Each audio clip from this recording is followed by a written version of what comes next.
And the next session will be EEC in Action by Dr. Uttama Savanayana, Minister of Industry.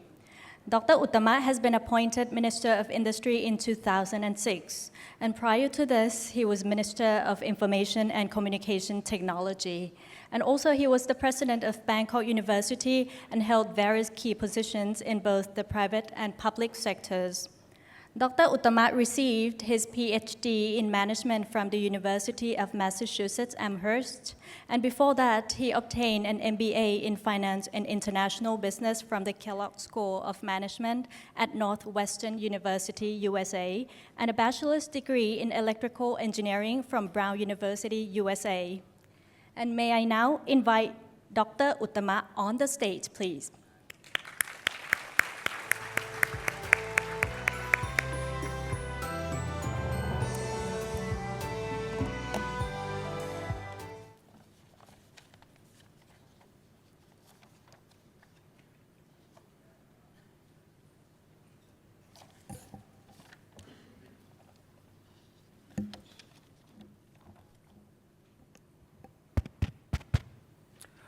Good morning, everybody.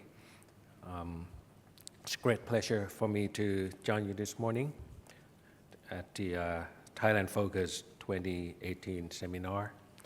I think it's the largest investment conference in Thailand, as you have heard. As mentioned, I came to the Ministry of Industry about 2 years ago, and was also made Executive Chairman of the EEC, reporting to the Policy Committee chaired by the Prime Minister himself. And the mandate I was given was very simple, just get it done, the EEC, or you are done, basically. So clear enough. But there's a good reason for that, to work on the EEC, because the EEC, as you will see, and you probably have heard about this,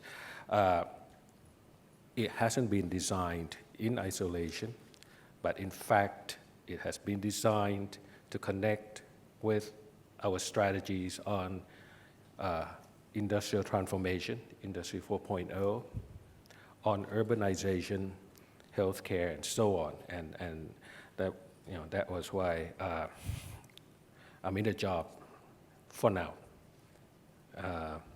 So today I thought I would focus on updating you on what's going on with the EEC in action, and it is really in action. I had the opportunity to speak at a seminar very much like this, I think last year, also organized by the Stock Exchange of Thailand, and I think I also spoke on the EEC and also on industrial transformation that we are doing.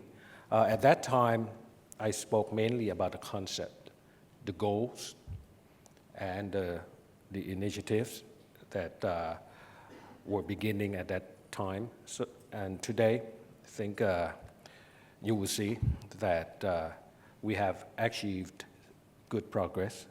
We have done what we said last year and the year before that we would do, and we have done it so far on schedule.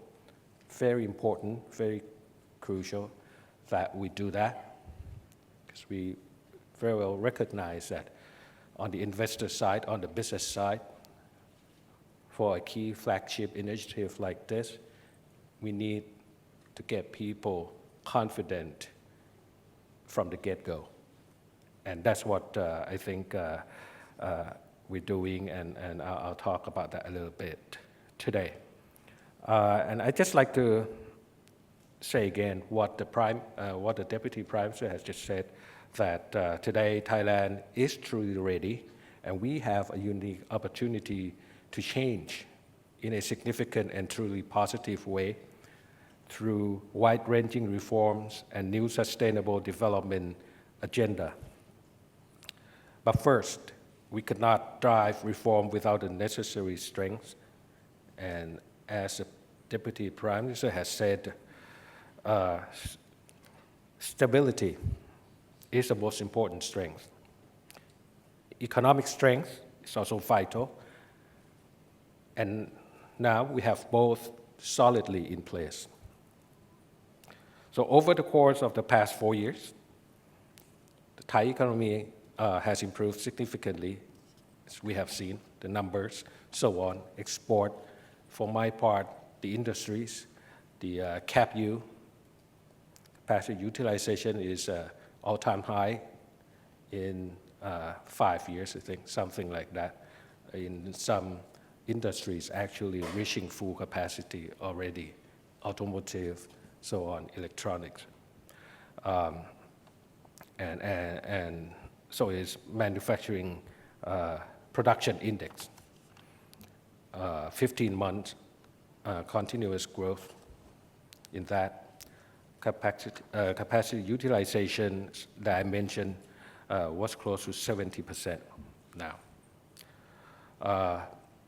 So that's one. Second, with Asia's dynamism on the rise, and that's the attention that we are getting increasingly from the international business community, Thailand, I think we have a great opportunity to leverage Asia's as well as our own rising dynamism to undertake reform and make what we call Thailand 4.0 work.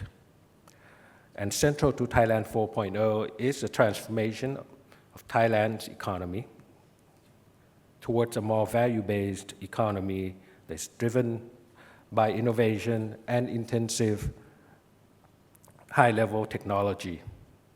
So basically, it's about enhancing competitiveness, it's about fostering innovation, and it is about, very important, and I think to me the most important, it's about developing people.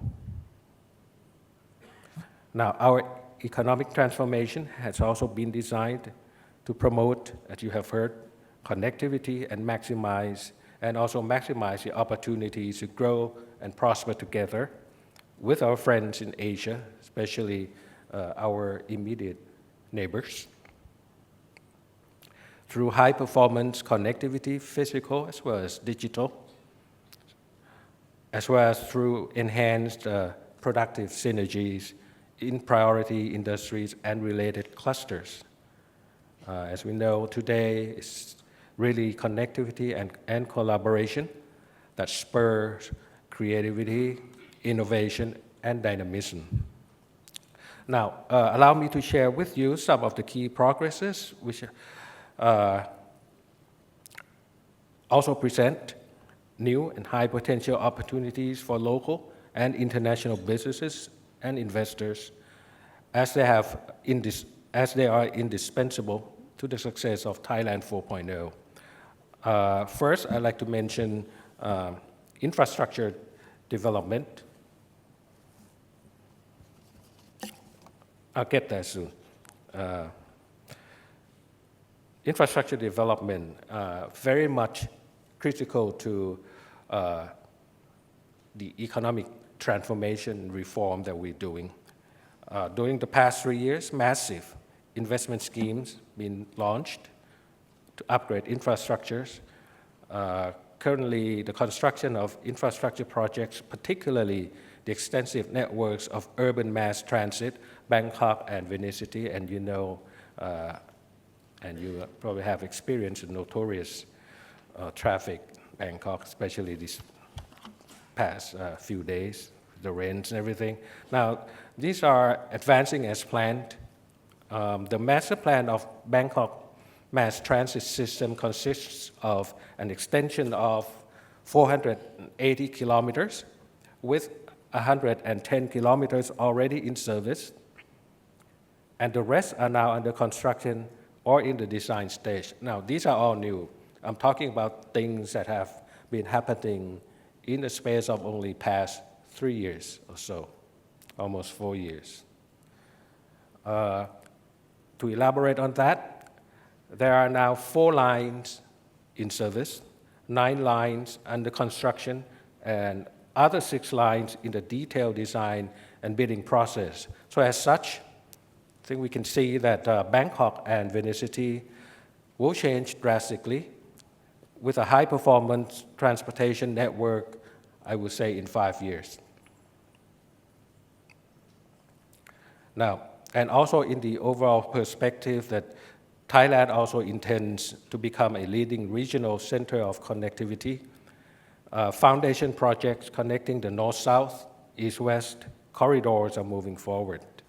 The high-speed rail project, with the first phase of 253 kilometers, linking Bangkok and Nakhon Ratchasima or Korat, the gateway to the northeast, the largest region of Thailand,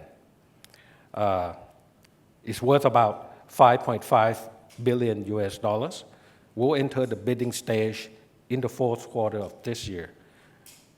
The construction is expected to start next year, so the rail will be in service by 2022.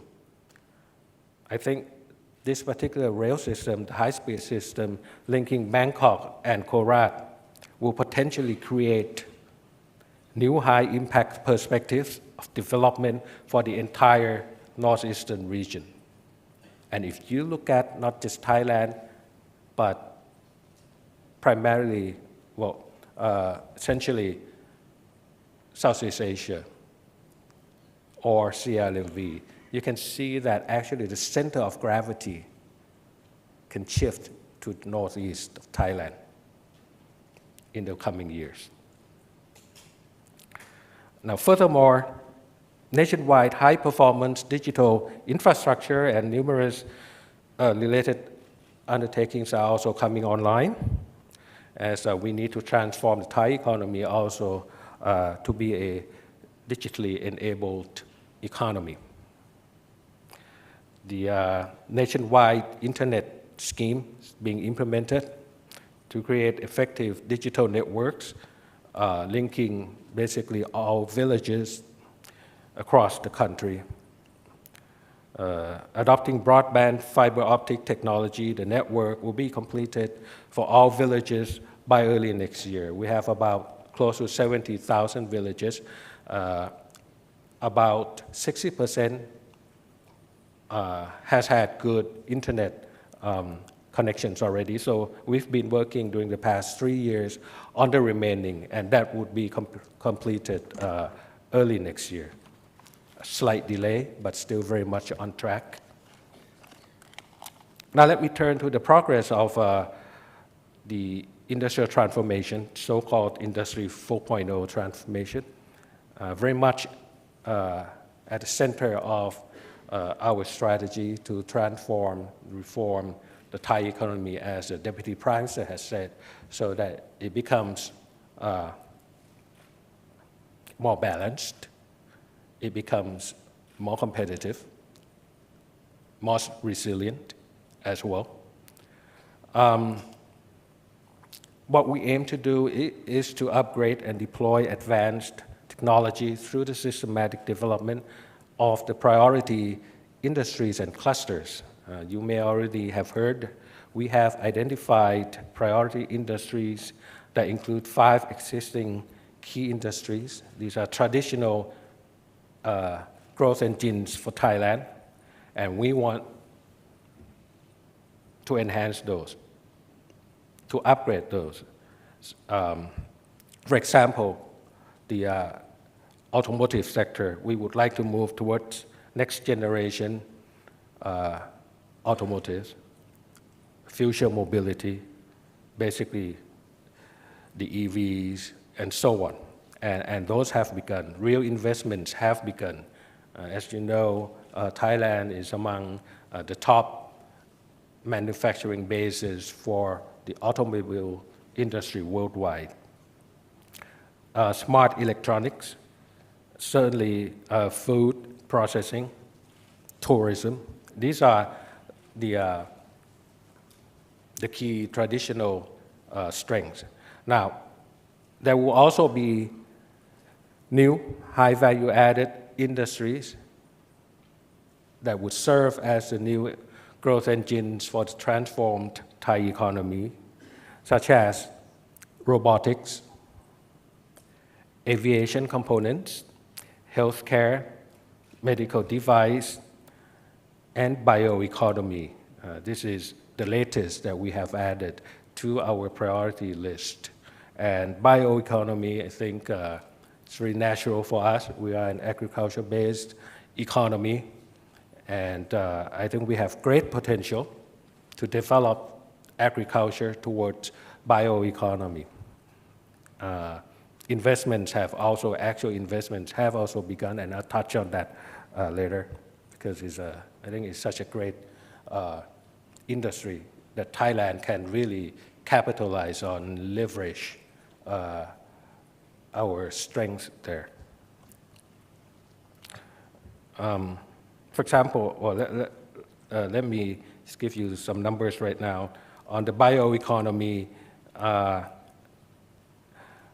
recently there have been total investment of approximately $4.2 billion in key areas where we have made agricultural products in Thailand. The Northeast, the Eastern Seaboard, we have begun to construct bioeconomy hubs in those areas.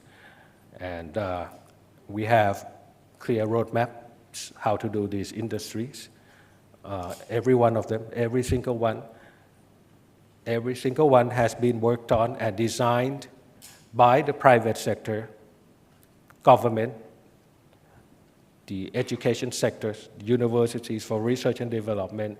We have these groups that work together and in this case come up with execution roadmaps for these priority industries. And I bring each roadmap to the cabinet. If it gets approved, then it gets the support of the government. And every roadmap contains all dimensions: demand stimulation, supply, infrastructure, research and development, human resource development. So that's how we proceed. And just to give you that, at this stage, I'm not talking about concept anymore. I'm talking about execution. Next generation automotive, I mentioned already. We're moving towards the future mobility. And the BOI has revised, working with us at the Ministry of Industry and also the Finance Ministry, a brand new incentive packages for EV producers. So far, there have been significant investments, about more than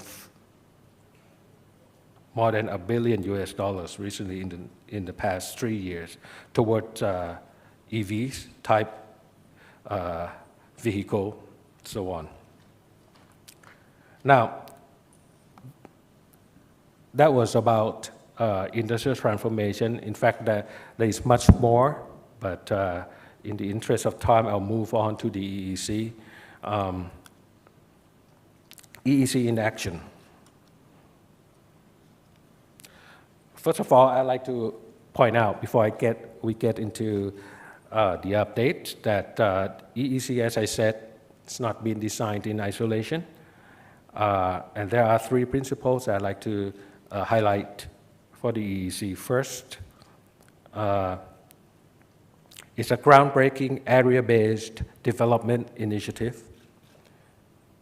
The EEC is an integral enabler by design of an economy-wide transformation by promoting coherent progress and multiplier effects at the national level. Now, with massive development of the infrastructures that I would shortly point out, priority industries, new urbanization initiatives, and so on, the EEC is being developed to foster inclusive and tangible economic and social developments. And EEC strives to promote not only the connectivity and collaboration between different areas of Thailand, regions of Thailand, but also the connectivity among countries of the region, CLMV, ASEAN countries, China, India, so on, and ultimately to other regions of the world. With its strategic central location, we can see that the EEC supports intra-regional and inter-regional modern global value chains. Now, these must be increasingly digital value chains also, transport and communication as well. Now, we recognize very well that the success of the EEC depends vitally on the participation of our friends in the international community that will together lead to win-win long-term benefits. And we proactively pursue this through the new mechanisms like the new streamlined PPP that I would describe a bit later. The second principle for the EEC is inclusivity. Thai government places the highest emphasis on ensuring sustainable and inclusive growth, starting from the communities level. So we seek input from relevant stakeholders for all key projects, and we ensure that the development is of the communities' best interests, where benefits are inclusively shared, which is very vital to the continuity and success of a project, an initiative like EEC, because it involves, it touches a lot of people, and we need to make sure that we get the support, we get the understanding so that EEC is truly sustainable. The third principle for the EEC is our firm insistence on safeguarding the environment. Now, sustainable progress depends, as we know, crucially on the health of the environment. Quality of the environment is key to living quality and thus the vitality of the communities, the industries, and the country overall. Now, all EEC-based projects do undergo rigorous environmental procedures as per the laws, relevant laws, to ensure that they meet the latest required standards while always providing appropriate measures to safeguard the environment and the community, which, of course, are also very important considerations for international businesses today. Now, ladies and gentlemen, the EEC development can be broadly categorized into 5 core areas, as you can see here. Infrastructure development, consisting of key projects such as the high-speed train connecting the 3 airports, Uttama in Rayong, one end, 2 in Bangkok, Suvarnabhumi and Don Mueang. And along the way, of course, it will connect the 2 main deep sea ports in the EEC, Laem Chabang and Map Ta Phut.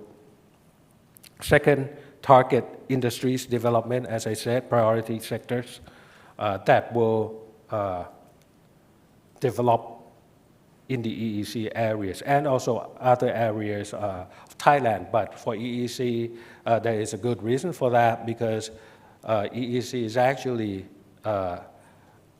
building on the eastern seaboard that started about 35 years ago. The eastern seaboard was actually the beginning of Thailand's industrialization 35 years ago. So the key industries are all there: petrochemical, automotive, electronic, agriculture, and very importantly as well, tourism. So that's the second group of development activities. The third, innovation, technology, human resource development, very critical, very vital to EEC. So we have designated areas and initiatives for those, like the EEC Innovation Park, we call it EECI, I'll touch on that, and EECD, dedicated to digital development of technology and people. and research and development.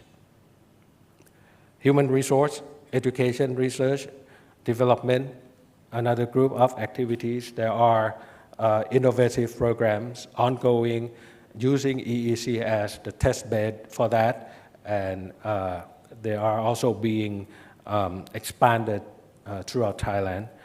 And the last is, of course, tourism and the entire service-related industries and clusters that come with tourism. You can think of healthcare, you can think of healthcare for the aging society. I personally believe that's also a very high potential industry and clusters, not just for the EEC, but for Thailand. Healthcare for the aging society, not just for Thais, but for a major country like Thailand, Japan. They are looking for solutions for their aging society issue. Same with us. The next slide, what is this? Oh, okay.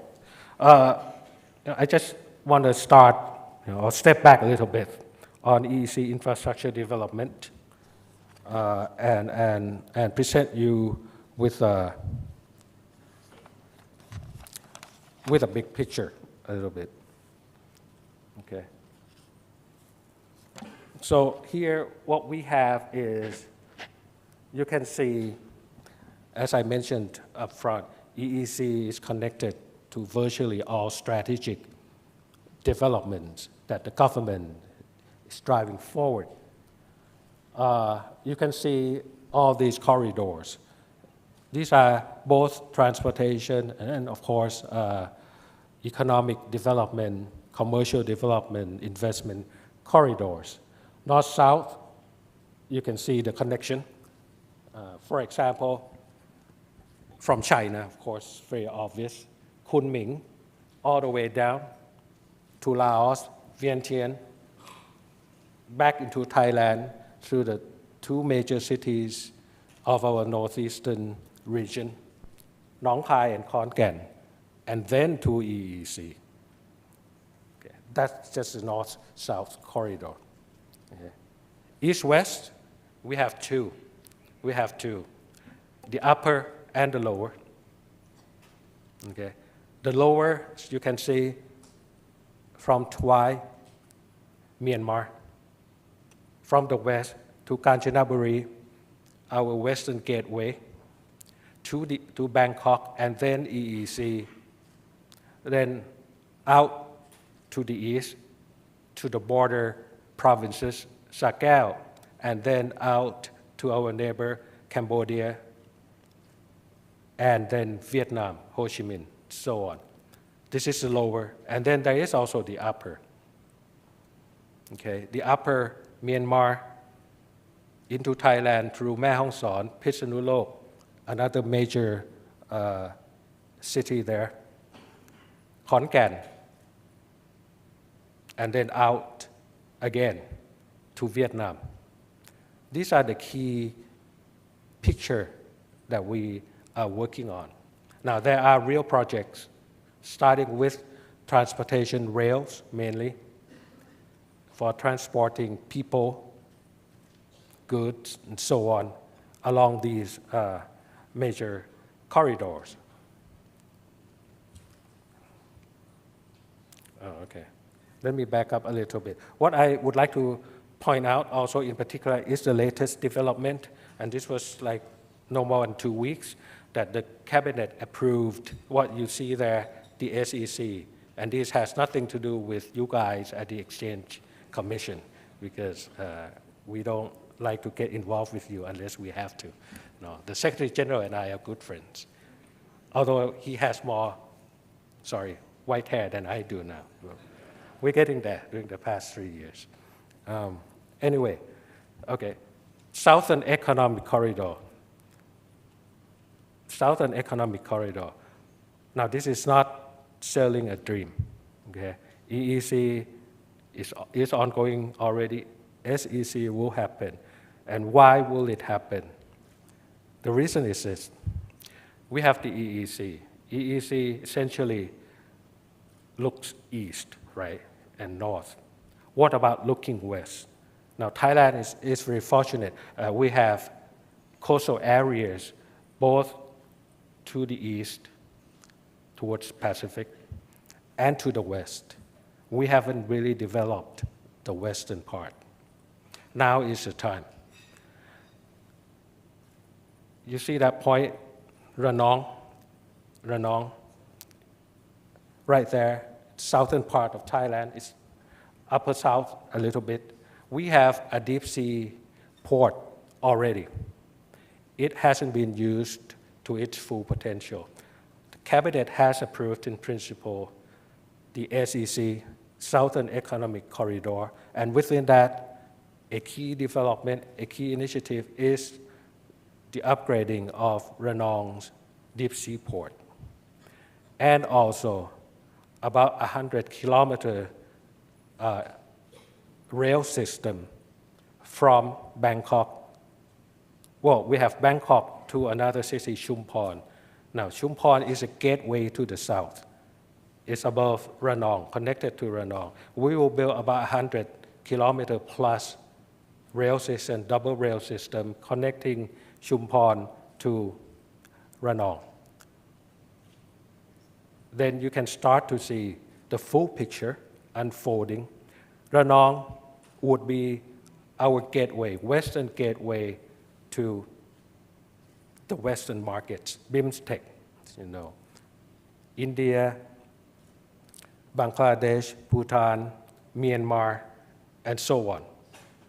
Highly promising markets. Within this picture, we have the connectivity that we have been talking about. The EEC, the SEC is will not only be about Ranong, similar in concept to the EEC, but the details would, of course, be different because of the areas and so on. But the EEC will also be a base for our priority industries, agriculture, food processing, certainly tourism. With the long coastal lines on both sides, you can see the potential for tourism there, so on. So this is the latest, and our National Economic Development Board studying in details on the SEC. Now, this is just a quick example to elaborate on what I've just described, is to compare the logistical costs, expenses of moving goods, products. You can see if you take Bangkok, Ranong, and then to India, Chennai, say, versus Bangkok, Lam Chabang to the east, and then Singapore, and then Chennai. Now, the second route is what in place, commonly used today. We go to Lam Chabang, and we go all the way, and we swing up. The distance, you can see, the first option is about 2.6 thousand kilometers. Second one, 4.6 thousand kilometers. Duration, no more than 9 days, as opposed to 15 to 20 days. Expense, as you can see, will be cheaper if we also develop, as I described, Southern Economic Corridor with Ranong as the western gateway. Yeah, so that's just an example of what would be happening in terms of that. And you can think also of not just transshipment, but also in terms of leisure tourism. In the plans for the EEC and for SECs are also ports for yacht, so on, that would be able to link and transport people, tourists, from the EEC directly to the south, main coastlines, so on. So land bridge will be built between the eastern coastline and the western coastline in the EEC. All right, so that's the big picture. And now I want to update you on the key groups of activities. First, the infrastructures, as I mentioned, the high-speed train, key project. We have talked a lot about this. We need to make it happen on schedule. And so far, I'm pleased to report to you that it is on schedule. Okay. There have been requests for proposal by 31 companies, approximately, as you can see. International consortiums are probably likely, as we move to the bidding stage. We are accepting proposals in November so that we could have the contract signing with the winner early 2019 and have the line in operation by 2023. And it will cut down significantly the travel time. Today, if you travel by road, it takes about 2.5 hours from Suvarnabhumi to Uttama. And I'm doing that again tomorrow. I did that last week also with the Chinese. Anyway, but in the future, I told them, if we get this done, then it's 45 minutes from Bangkok all the way to Uttama in Rayong, as you can see. Okay, all the way down. So this is progressing as planned. Connected to that, very important, the two cornerstone projects are very much related. One cannot move ahead on schedule without the other. And the other is Uttama itself. Uttama itself. There are key components of Uttama as we see it. First, the MRO, Maintenance, Repair, and Overhaul Center. There is good progress on that as well. The second runway will start, construction will start real soon. We need that. It will be up to international standards. The terminal, new terminal, the commercial precinct, and so on, cargo.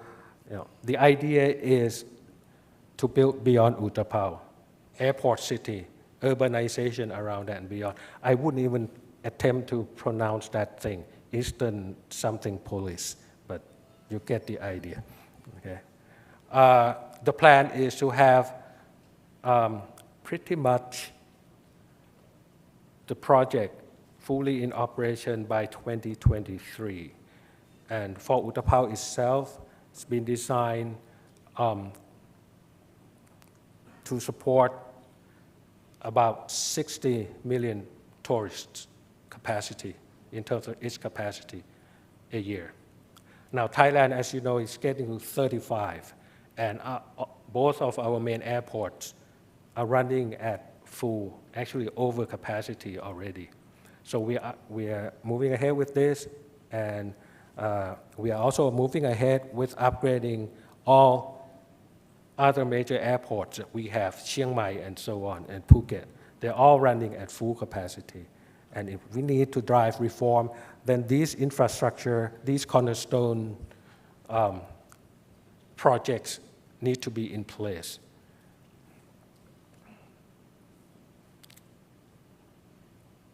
Now, again, this is about a target industry, but also related to Uttama and in extension, the high-speed rail. This is the MRO campus. Major investments will take place so that a leading regional MRO campus can be built.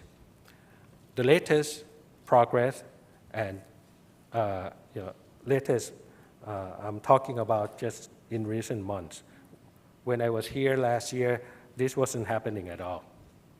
It took about a year for negotiations and so on. But now we have Thai International and Airbus joining hands on implementing maintenance, repair, and overhaul activities at Uttama. Airbus, what they said is that they're selling a lot of commercial aircraft, increasingly so in Asia, and I think for other manufacturers as well. If I remember correctly, about 48% of all commercial aircrafts sold today are in Asia. So their plan is to service the wide-body aircrafts, A380s mainly that they have, and other wide-body models. TG will join them, and it will be state-of-the-art according to that proposal. What we're doing is that this project is moving ahead with the bidding process, and the MRO is targeted for operation in 2021. Now, it would not be only Airbus. Our plan allows for other manufacturers to also participate in the MRO project, and there are ongoing discussions with other manufacturers and airlines, including a low-cost airline that would like to use Uttama to service as a major MRO center for their fleets in Asia. And it would come, same with Airbus, with trainings, personnel development.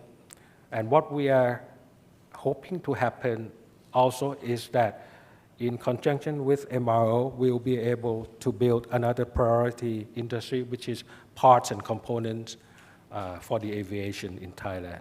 We have the capacity to do this, but we need to develop it systematically. So the industry would also be created in that area, the vicinity of Uttama itself. And it will serve also to promote the new urbanization in that area.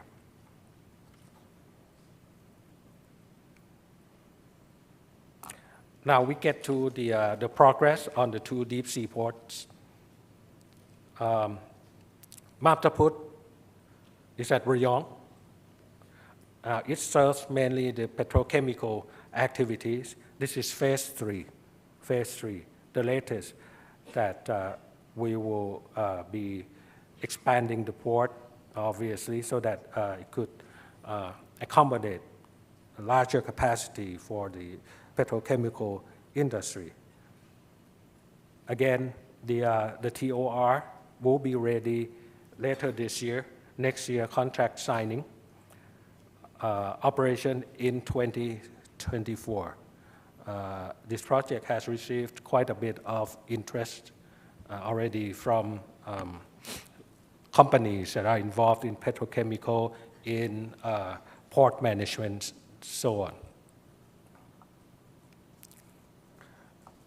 The other deep sea port is Lam Chabang. Now this one caters mainly through the automobile industry. Cars that we export go from there. So we want to expand that, as you can see. Similar to Maptaput, TOR is expected later this year, so that it will be in operation, the upgraded part of it, in 2025.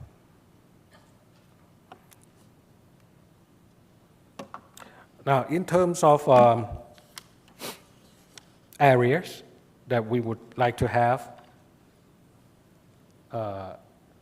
arranged, prepared to support industrial development in EEC so that it's systematic and that industrial development goes hand in hand with urbanization development.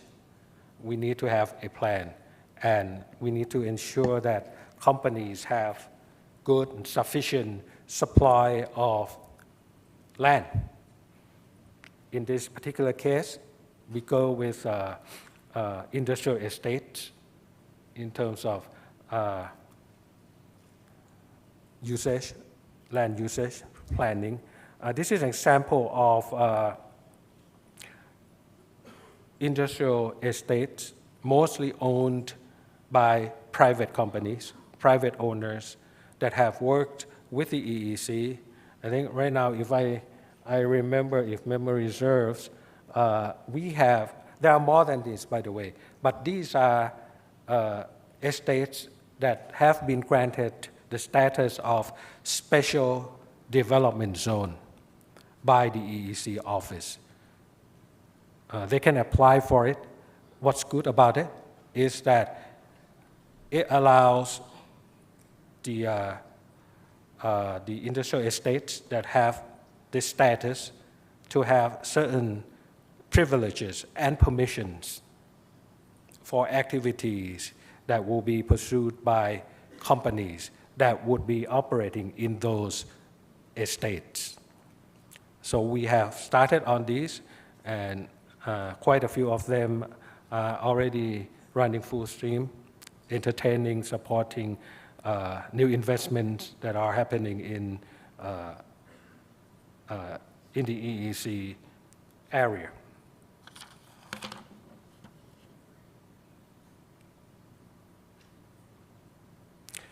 Now, turning a bit to what I have mentioned, that in my view, probably the most important success factor is people, research and development, to drive innovation, creativity, to support those ambitious priority sectors, growth, cities, urbanization, and so on. We have two main areas. First, EECI, Eastern Economic Corridor of Innovation. Now, this is in Rayong. In Rayong,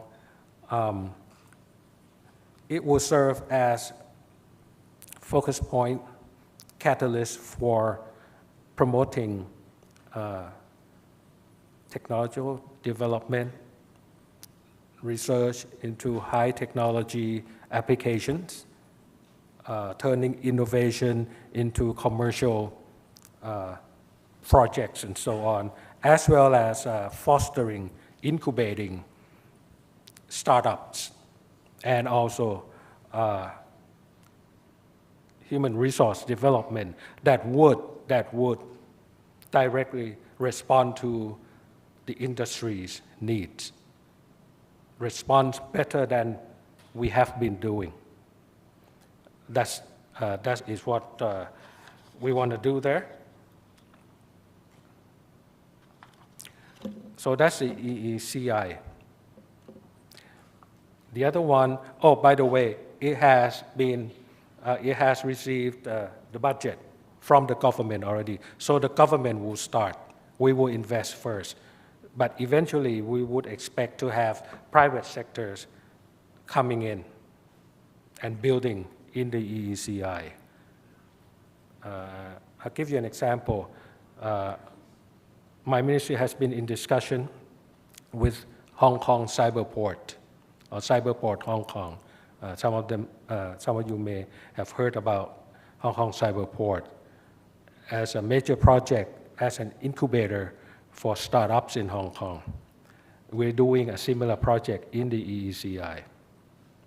It would involve residential development and so on, sort of a comprehensive incubator with funding, VCs and so on.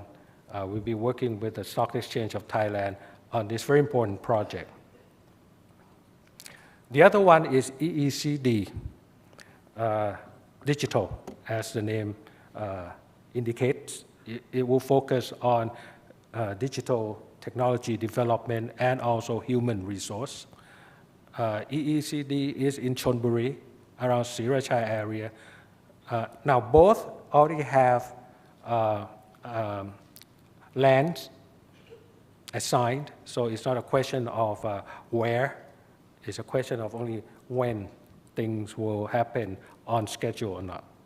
But lands are already there. So EECI on digital, the latest project is in a similar fashion as with the EECI is that the digital ministry and also my ministry has been discussing with Shanghai University Science Park company. They're known as TUS Holdings. TUS Holdings is a major actually incubator come investor in startups, in technology-led companies, the largest actually in China. And we're talking about forming a partnership to build, again, a center for innovation focusing mainly on digital.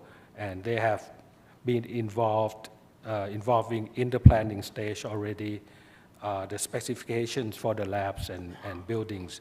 EECD has already received the budget, a budget from the government also.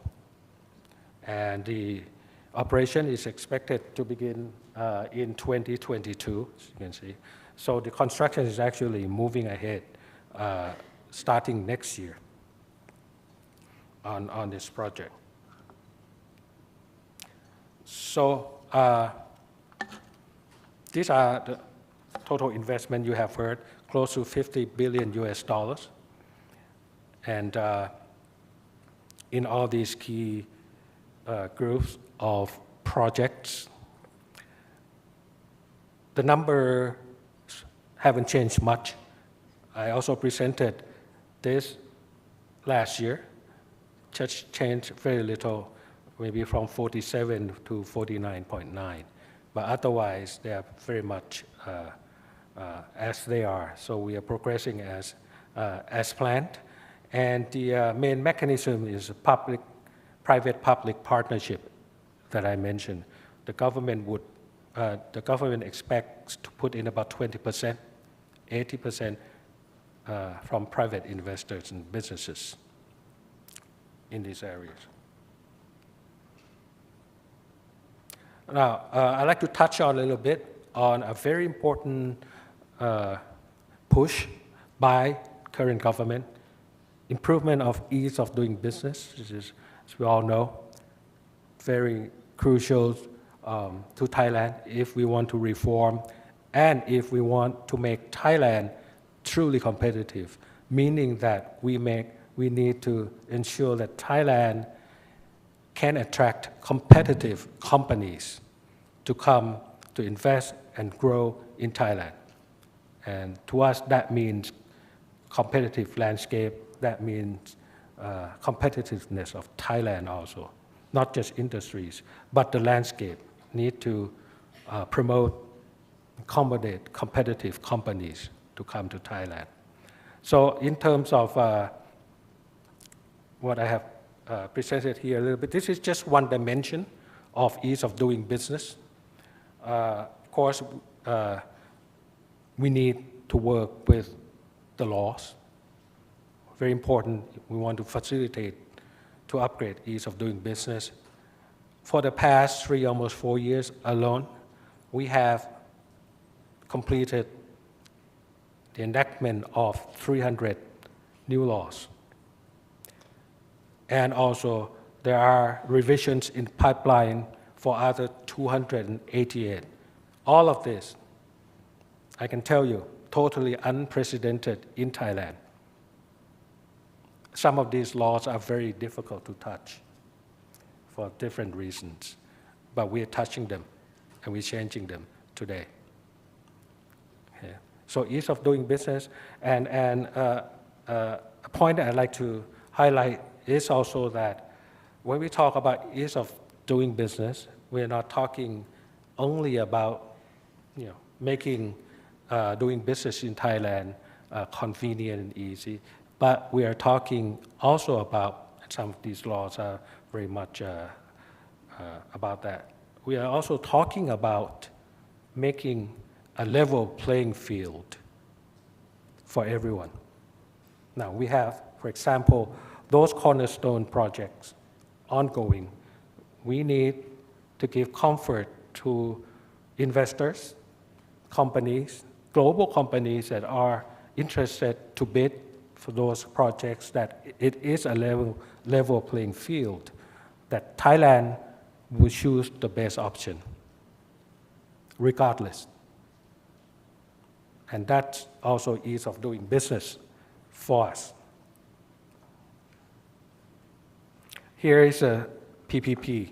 Just to give you a concrete example, I mentioned that we extensively use the PPP process or mechanism. Now, as you can see there, in the past, even today, we have the normal track PPP, which can take up to 40 months to complete. 40 months to select a private investor that will partner up with the government. Now, today, we have the fast track PPP. It cuts that down to 20 months. Then on top of that, we have the EEC track PPP. These are being used for the key projects that I have shown to you. Now, it cuts down the total PPP process to 8 to 10 months. 8 to 10 months, very fast. And it's not, shortcutting anything. All the processes, key steps are there. It's just the rearrangement, making things more compact, therefore being able to move faster. So this is what we are doing: streamline, concise, clear, so that investors can see, understand clearly what it's about when they enter into the process for Uttama, MRO, high-speed train. They're all fast track. They're all EEC track. Market soundings all throughout.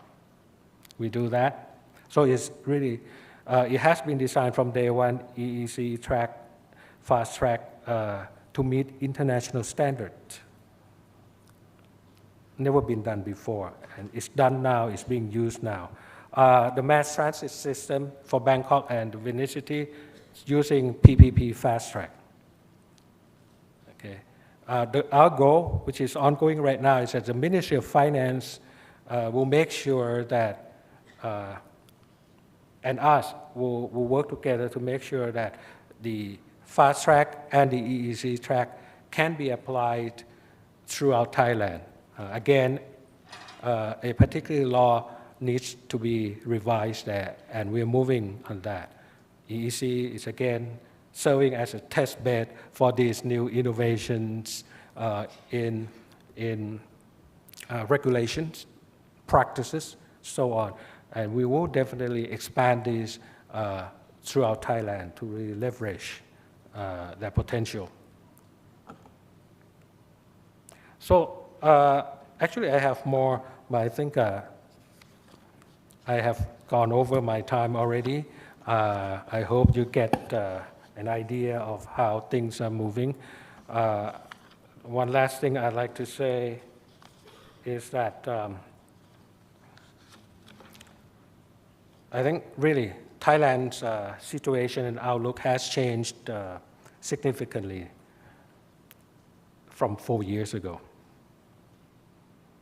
And 3 years ago, 2 years ago, I was often asked questions like, Thailand 4.0, EEC, they all sound great, high potential, but can Thailand really pull it off? I got that all the time because, I'm at the front line meeting with companies, investors, local and global. Same type of question 2 years ago. Now today, I hardly get this type of question. What I get is more towards, okay, how do we get into the PPP? What are the timelines for the TOR and so on and so forth? So, my point is that really, I think people can see that key progresses have been achieved as we said we would do, and they have happened on schedule. So I think that's very important for companies, for investors, to see that they can be confident that EEC and also other key initiatives in transforming the Thai economy are moving forward. And you know that we are going to have a general election next year. And I get asked that quite a bit also. Not about me, about EEC and so on. I think, and my response to that is that, look, if we continue to make good progress on these things, I think so far we have seen that the EEC has good support, solid support from the people, virtually from all sectors of Thailand. So if we keep up good progress, then after the election, no matter what, the EEC will continue. And in addition, it has a law, the EEC law, that underpins it. The law specifies exactly how to do things, who is responsible, and in what time frame. So I think that all of these can give comfort to companies and investors that the EEC has real potential and it can be realized. So in a nutshell, I believe that today Thailand, that I said, is different. It's because we have clear goals and we know how to get there. And hopefully we can continue to execute on what we intend to do. So with that, I thank you very much for your time, and I appreciate the opportunity to be here today with you. Thank you. Thank you very much for an insightful session by Dr. Uttama Savanayana, Minister of Industry.